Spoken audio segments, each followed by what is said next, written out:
En esta ocasión hablaremos acerca del desarrollo embriológico del sistema nervioso. Este tema, por ser bastante extenso, pues lo vamos a dividir en varios videos. Esta es la primera entrega.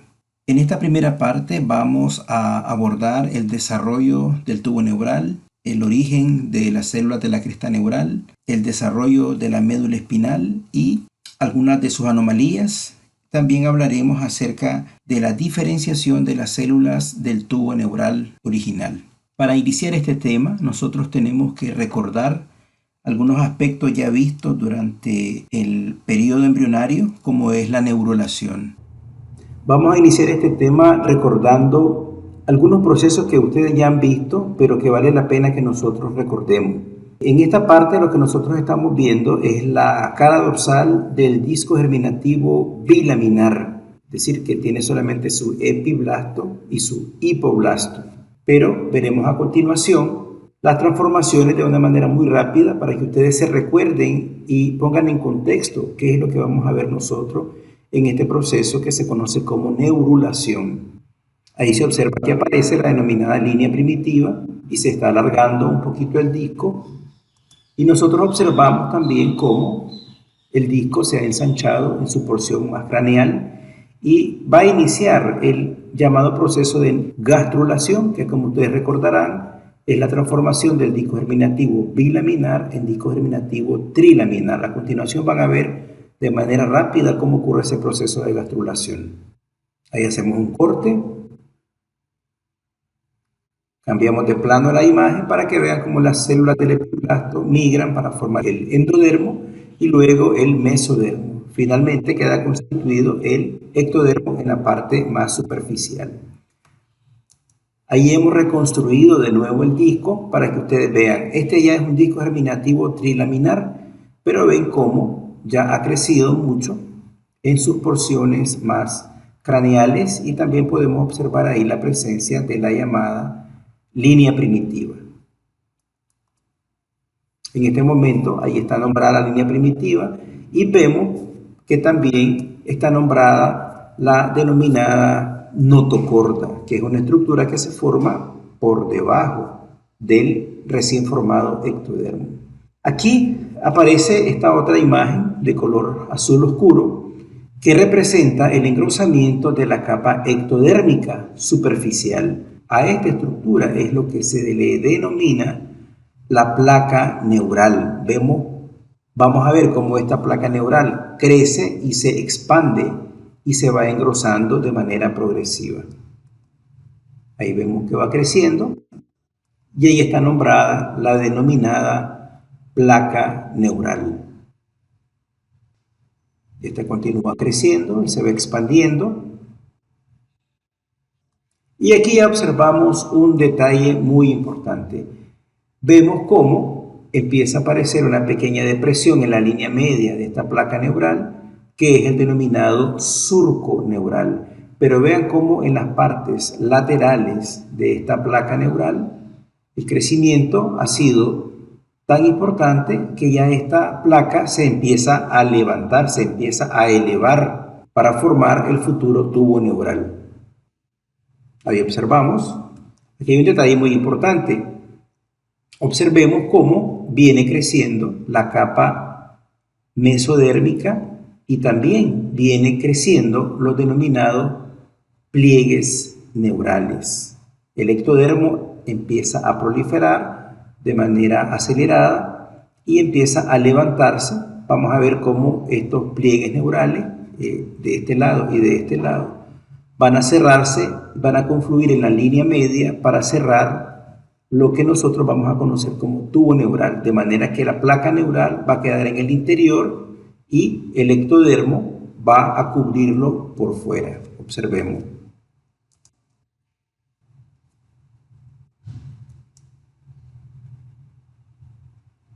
Ahí vemos cómo se han elevado los denominados pliegues neurales y ahí ya se está formando el tubo neural de una manera incipiente.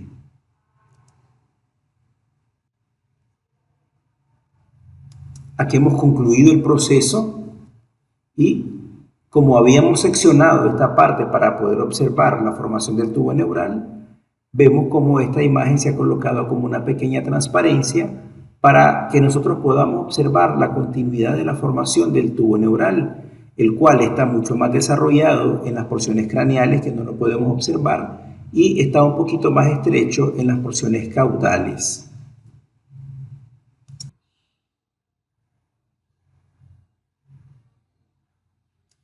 Ahora, en esta imagen nosotros observamos al embrión visto desde su cara dorsal. Podemos ver cómo el tubo neural se ha cerrado total y completamente. Sin embargo, queda una apertura en su porción más craneal y en su porción más caudal. Son los denominados neuroporo anterior o rostral y el neuroporo posterior o caudal. Ahora, esta imagen va a girar para que ustedes vean cómo es la perspectiva del cambio visto el embrión desde su cara dorsal y visto desde su cara lateral.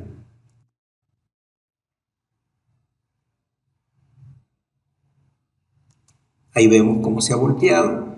Continuamos viendo el neuroporo anterior y el neuroporo posterior, estructuras que se van a cerrar aproximadamente en el día 25 y aproximadamente en el día 28. Podemos ver la cadena de somita, podemos ver el embrión desde el punto de vista lateral y podemos ver aquí el recordado saco vitelino primitivo.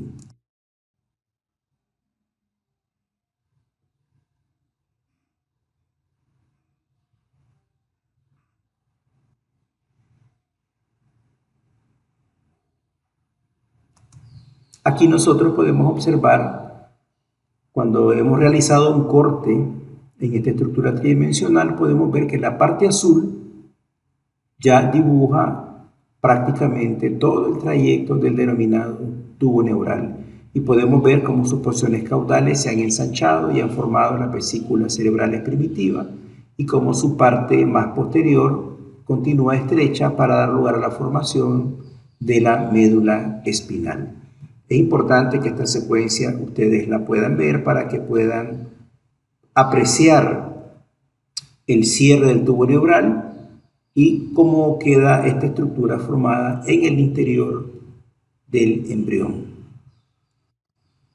Una vez que se ha formado el tubo neural, el embrión ya se ha plegado, ya ha sufrido algunas transformaciones. Obviamente, el tubo neural también tiene que ajustarse o seguir todos estos cambios morfológicos que tiene el embrión. Por lo tanto, el tubo neural, la primera transformación que tiene es su desarrollo a nivel craneal y lo segundo es los plegamientos que sufre el tubo neural. En esta imagen nosotros podemos apreciar el tubo neural pintado de color azul y en relación con el resto de órganos y sistemas del embrión. En este dibujo que nosotros observamos acá, podemos observar que se ha extraído el tubo neural para poder determinar inicialmente el desarrollo de lo que se denominan las vesículas cerebrales primarias, que son unos ensanchamientos del tubo neural que van permitiendo la división por regiones del tubo original. Así, de esta manera tenemos la primera vesícula primaria que se denomina prosencéfalo, la segunda que se denomina mesencéfalo y la tercera que es el romboencéfalo. Y la parte más angosta que continúa hacia la zona caudal es lo que se denomina la médula espinal. De igual manera, en este dibujo podemos apreciar las diferentes acodaduras, dobleces o plegamientos que ha sufrido el tubo neural. Y de esta manera, dentro de las que más destacan son la flexura cefálica y la flexura cervical. Esta es una imagen que puede asustar al principio, pero es una imagen muy esquemática que nos permite observar el desarrollo y las subdivisiones del tubo neural en el tiempo. Aquí nosotros vemos que discurre la tercera semana, cuarta semana, hasta la sexta semana. Y aquí nosotros podemos observar que todas estas estructuras derivan del tubo neural original. Aquí tenemos las grandes vesículas primarias, que son las que observamos en el dibujo anterior, y la médula espinal. Y luego vienen una serie de subdivisiones que son de mucho interés anatómico sobre todo. Esto lo van a reforzar en los contenidos de anatomía, pero Ustedes saben que a mí me gusta dejar estas imágenes para que puedan ser pausadas y les sirvan a ustedes para poder memorizar de una manera sistemática la complejidad del desarrollo de estructuras como lo son el tubo neural. Queda ahí pues la imagen. Estas también son subdivisiones del tubo neural, pero ya aquí aportamos un conocimiento adicional, que es el desarrollo de la luz o del lumen del tubo neural, y va acompañado también de algunas imágenes muy simples y muy sencillas. Así nosotros podemos ver acá el desarrollo de las 3 vesículas primarias que hemos mencionado, y aquí nosotros podemos observar las subdivisiones que han sufrido estas vesículas primarias. Pues esto no vale la pena estarlo leyendo. Esta imagen, igual que otra, debe de ser pausada y debe de ser analizada. Y he aquí el conocimiento que adicional, como lo es el desarrollo de las cavidades o el desarrollo de la luz del tubo neural. Recordemos que el tubo neural, por ser un tubo, tiene una luz interna. Durante las transformaciones y crecimiento de las vesículas cerebrales y el desarrollo del tubo neural, esa luz nunca desaparece, nunca colapsa. Sin embargo, se va transformando. Y este esquema nos permite darle un seguimiento muy organizado al desarrollo de la vesícula y al espacio. Por ejemplo, nosotros podemos ver que la luz que está en el prosencéfalo original, que luego se subdivide en telencéfalo, ese espacio se va a ensanchar y va a dar lugar a la formación de los hemisferios cerebrales. La parte correspondiente a las cavidades serán entonces los ventrículos laterales. Así podemos observar entonces que el tercer ventrículo deriva del diencéfalo, el cuarto ventrículo deriva del romboencéfalo original y la porción estrecha, que posteriormente se denominará acueducto de Silvio, deriva directamente del mesencéfalo. De igual manera, esta es una imagen que debe de ser pausada y debe de ser analizada con mucha calma. He dispuesto entonces una imagen que es muy práctica, muy sistemática, como es esta. He dejado una que es muy gráfica, como esta, y he dejado una que es una combinación de dibujo y esquemas y letras para que se le facilite a cada uno de ustedes, ¿verdad? Dependiendo del tipo de forma que ustedes tengan de procesar la información, pues ahí tienen varias opciones, pero básicamente la información de las 3 diapositivas es muy similar y todos van a reforzar tanto la división y subdivisiones del tubo neural y el desarrollo de su luz original. Aquí entonces nosotros lo vamos a recordar.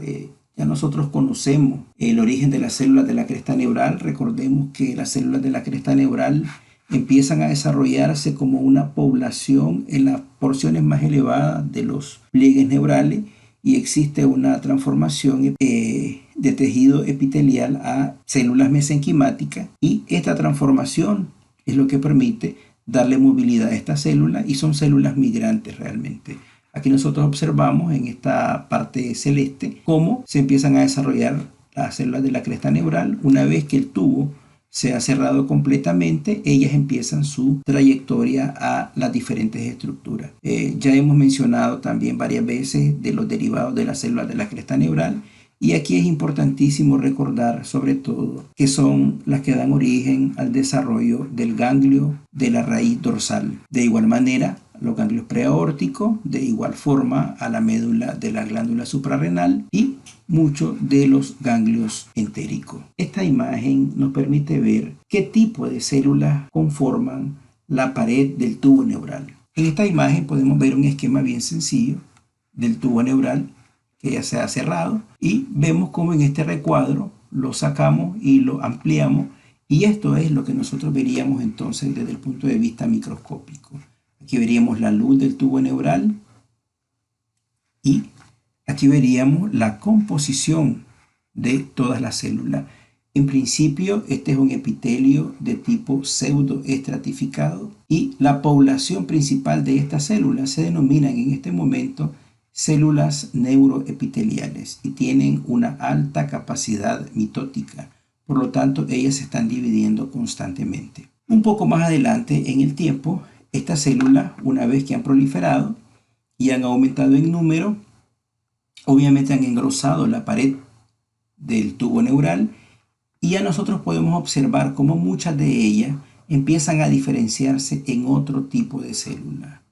Originalmente ellas son células neuroepiteliales, pero se transforman en un nuevo tipo de célula que se denominan neuroblastos. Estos neuroblastos originalmente tienen una prolongación, pero esta desaparece y durante un tiempo estas células son completamente redondas. Es a partir de este neuroblasto que se da la diferenciación de las diferentes poblaciones neuronales del sistema nervioso. Esta imagen representa el desarrollo de la médula espinal. El desarrollo de la médula espinal en algunos de los libros se plantea de una manera que a veces es confusa. Entonces yo he tomado una imagen base sencilla para que nosotros podamos trasladar esa información aparentemente compleja y podamos trasladarla a los esquemas que aparecen en los libros. Entonces aquí tenemos un esquema muy sencillo. Aquí tenemos la representación que aparece en el libro de Carson y aquí tenemos la representación que aparece en el libro de Lachman. Esta información es básicamente la misma, solamente que esta es una proyección tridimensional. Esta es una representación un poco más plana, más sencilla.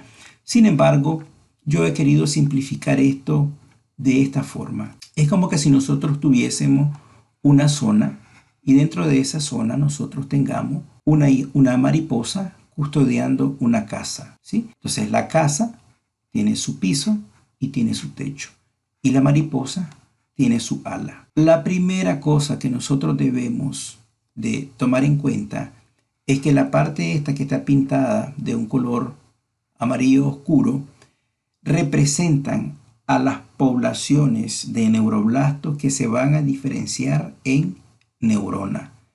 A esta población se le denomina zona del manto. Por eso es que están nombradas aquí y aquí. Toda esta zona se le denomina zona del manto.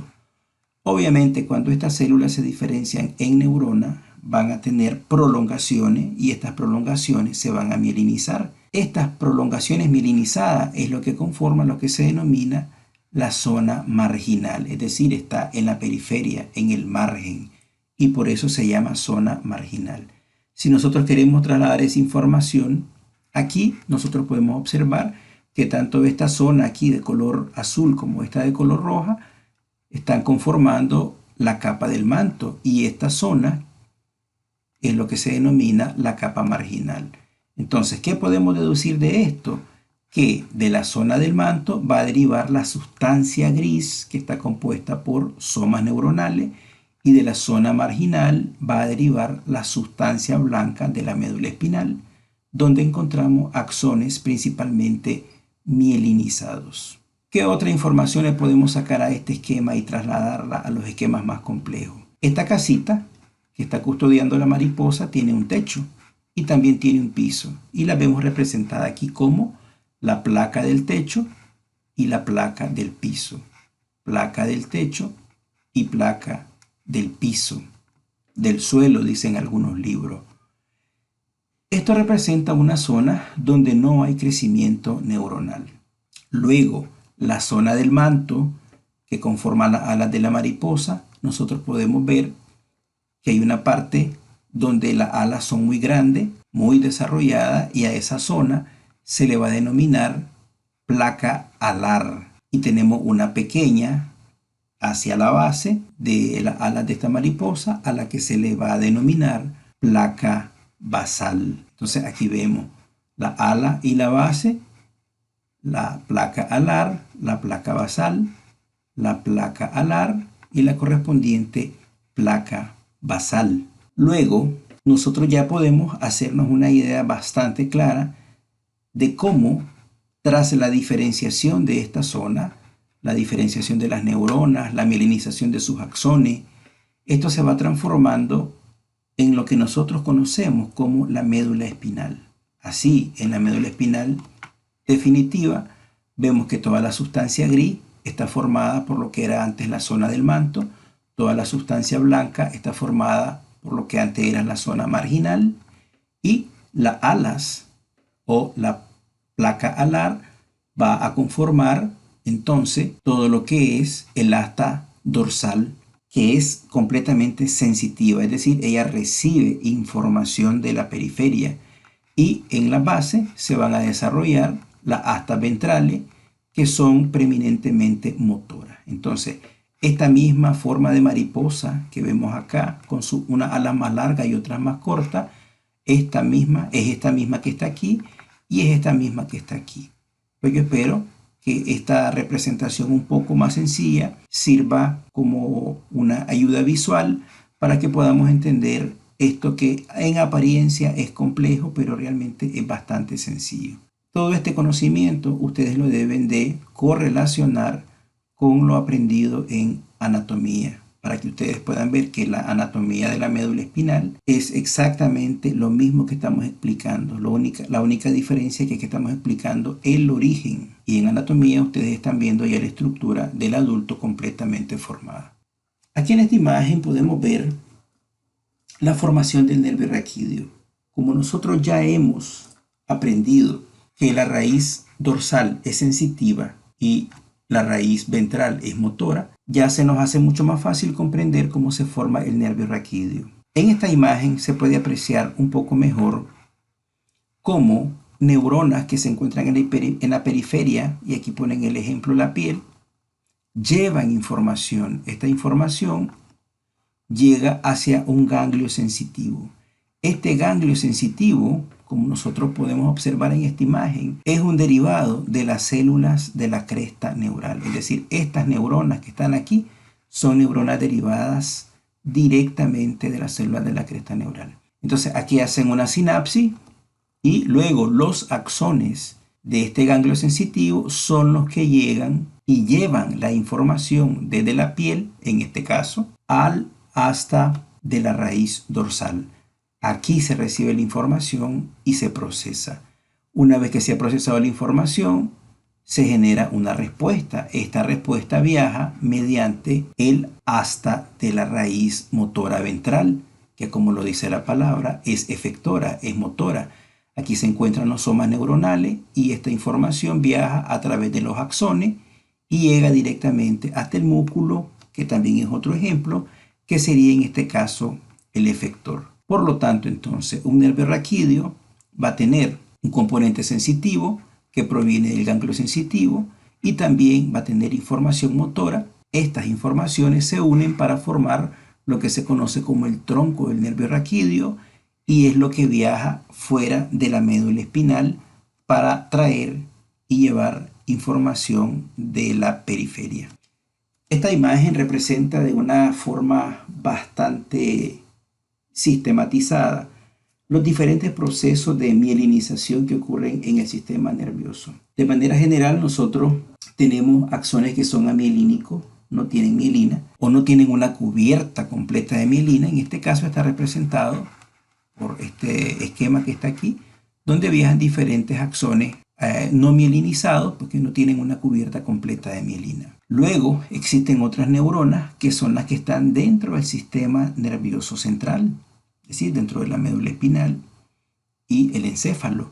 Todas estas neuronas son mielinizadas por un tipo de célula particular que es el oligodendrocito. Las neuronas que van hacia la periferia y que viajan por los nervios raquídeos y que forman los nervios periféricos tienen una mielinización un poco distinta. Esta mielinización corre a cuenta de las células de Schwann. Hay una diferencia aquí. El oligodendrocito puede mielinizar varios axones a la vez en el sistema nervioso central, mientras que la célula de Schwann solamente puede mielinizar un solo axón de un nervio periférico. Y aquí nosotros podemos ver la forma secuencial de cómo lo hacen, ¿verdad? Empiezan a rodear al axón y luego empiezan a envolverlo en múltiples capas de mielina. Esta imagen representa la histodiferenciación del neuroepitelio y nos sirve para que nosotros le sigamos la pista a esta célula. Recordemos que las células originales que conforman el epitelio pseudoestratificado del tubo neural se denominan en un momento células neuroepiteliales. Una vez que ellas se diferencian, pasan a ser neuroblastos, que originalmente son bipolares.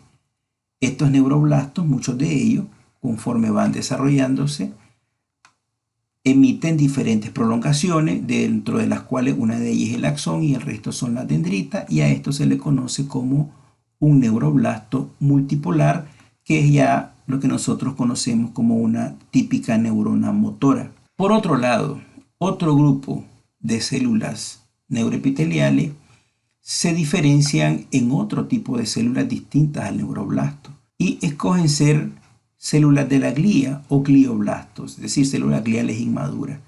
De esta célula inmadura, pero ya diferenciada en un glioblasto, derivan las diferentes glías del sistema nervioso. Aquí tenemos entonces a los oligodendrocitos, que son los que mielinizan el sistema nervioso central, como habíamos mencionado. Y tenemos las dos variantes de los astrocitos, tanto el protoplasmático en sustancia gris como el fibroso o fibrilar en la sustancia blanca. Ya en el componente de histología se habla un poco más acerca de la función de estas células, pero su origen es del glioblasto, que a su vez es originaria de las células neuroepiteliales. Luego de la última célula del epitelio del tubo neural, las que no se han diferenciado en neuroblastos ni en glioblastos terminan diferenciándose en células ependimarias y terminan rodeando la luz del canal central de la médula espinal. Por otro lado, un linaje distinto de células que también llega al sistema nervioso, derivadas del tejido mesenquimático, probablemente de origen mesodérmico, llegan al sistema nervioso y aportan un componente inmunológico vital, que son las células de la microglía. Estas son células fagocíticas presentadoras de antígenos que tienen una elevada capacidad inmunológica, que adoptan la forma de las células del sistema nervioso, y a estas células se les denomina microglía. Esta imagen podemos observar el desarrollo de la médula espinal en comparación con el crecimiento de la columna vertebral. Y el detalle más relevante de esta imagen es que la columna vertebral ósea se desarrolla mucho más rápido y de manera más acelerada que la médula espinal. Por lo tanto, va a llegar un momento en el que la médula espinal deja de crecer y queda mucho más corta en comparación con la parte ósea. Así nosotros podemos observar que en la médula del recién nacido, la médula espinal termina aproximadamente a la altura de L3 y luego se forma una estructura que se denomina el filum terminal, y aquí podemos ver entonces el desarrollo desigual de la médula espinal.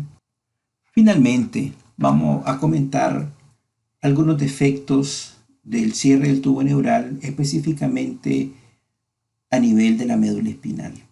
Como nosotros podemos recordar, existen dos neuroporos, el neuroporo craneal y caudal. Cuando no se cierra de manera adecuada el neuroporo caudal, ocurren defectos en la formación de los arcos de los cuerpos vertebrales. Entonces, el arco vertebral no se forma de manera adecuada. Por lo tanto, el tubo neural, cuando se termina de desarrollar, tiene algunos defectos. El defecto más leve es lo que se denomina espina bífida oculta, en el cual falta una porción del arco vertebral y hay una relación directa de la médula espinal con componentes de tejido blando, ¿verdad? En este caso la dura madre y más allá la piel. Estas lesiones típicamente se caracterizan por la presencia de un vello abundante alrededor de ella. Es algo característico.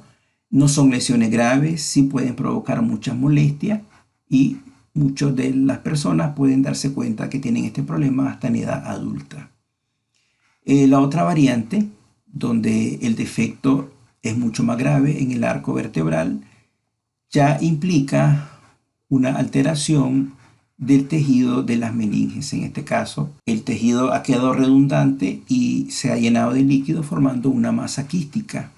Sin embargo, la médula espinal se conserva en su lugar. A esta entidad se le conoce como meningocele. Y la tercera variante, que es el mielomeningocele, es bastante parecida a esta que está aquí, en el sentido de que se forma una masa quística. Sin embargo, en este caso el defecto es mucho más grave porque hay un desplazamiento de la localización normal de la médula espinal. Este es el material que le hemos preparado, es un coadyuvante para tratar de hacer un poco más fácil la comprensión del libro. Sabemos que es un tema largo y sabemos que es un tema que a veces puede tornarse complejo. Sin embargo, esperamos que esto les sirva de mucha ayuda y siempre les invitamos a que sigan adelante.